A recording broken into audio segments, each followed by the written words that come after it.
определување на видот и висината на казната, предлагам судот да ги цени сите олеснителни и отежнителни околности во случајот.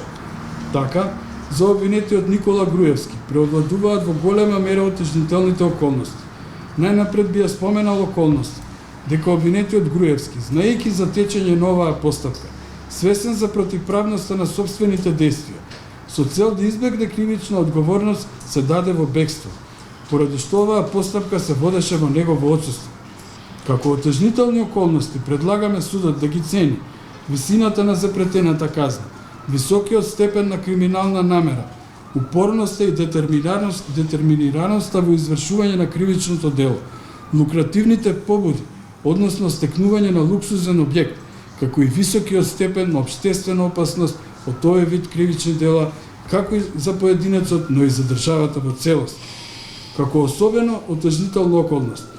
предлагам судот да ја цени околноста да обвинетиот Груевски е веќе правосудно осудуван токму за овој вид кривични дела, што во кривично-правна смисла го прави специјален повратник во овој вид кривични дела. Поради ова ценам дека единствено оправдано е изрекување кривична санкција, ефективна казна затвор, одмерена во горните граници за ова кривично дело. За обвинетиот Божиновски, иако како олеснителна околност може да се земе неговото активно учество во постапката и односот пред судот, како и неговите лични и семејни прилики, но сепак како отежнителна околност тој фактот дека со кривичното дело е прибавена значителна имотна корист за политичката партија ВМРО ДПМН, високиот степен на криминална намера, упорноста и детерминираноста во извршување на кривичното дело, лукративните побуди, односно стекнување на луксузен објект, како и особено високиот степен на општествена опасност од овој вид кривични дела, како за поединците, но и за државата во целост. Поради ова, а имајќи го предвид законски пропишаниот минимум од казна затвор од најмалку 3 години, сметаме дека нема законски услови ниту оправдани причини за ублажување на казната под овој затворски пропишан минимум. Имајќи предвид дека во конкретниот случај обвинителството докажа дека партиското седиште на ВМРО ДПМН, детално опишано во имотен лист 50750 на КО Центар 1, е предмет што настанал од кривично дело коим се става на товар на обвинетите и во оваа насока представува противправно стекнат имот за политичката партија ВМРО ДПМН, предлагам на судот во смисла на член 100А од кривичниот законник да го одземе недвижниот имот, партиското седиште на ВМРО ДПМН, односно деловниот објект детално опишан во имотниот лист 52750 на КО Центар 1.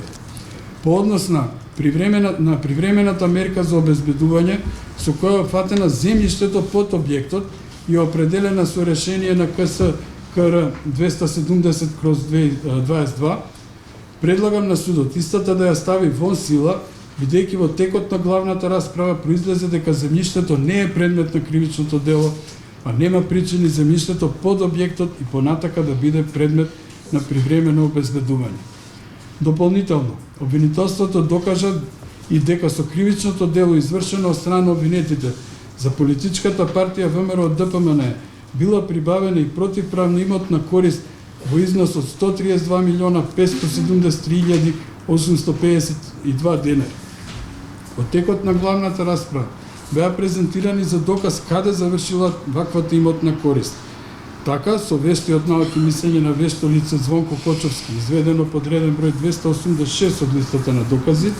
неспорно се докажа дека паричните средства, примени од Бетон Скопје,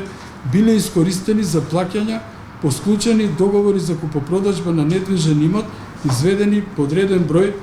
од 288 до 317 од листата на докази и купување на недвижните имоти детално специфицирани во точка 2 од обвинителниот акт. Законодавецот во член 97 од кривичниот законник предвидел дека никој не може да ја задржи непосредната и посредна корист прибавена од кривично дело, додека во член 97а од кривичниот законник предвидел дека покрај непосредната имотна корист ќе се конфискува и посредната имотна корист, што се состои во имотот во кој е трансформирана или претворена користа прибавена од кривичното дело. Членот 98 став 2 од Кривичниот законник пак предвидува можност непосредната и посредната имотна корист да се конфискува и од трети лица за која е остварена со извршување на кривичното дело.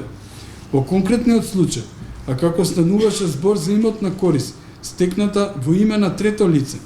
на барање на јавниот обвинител, политичката партија ВМРО ДПМН како трето лице во чие име е остварена имотната корист беше активно вклучена во рамките на оваа кривична постапка.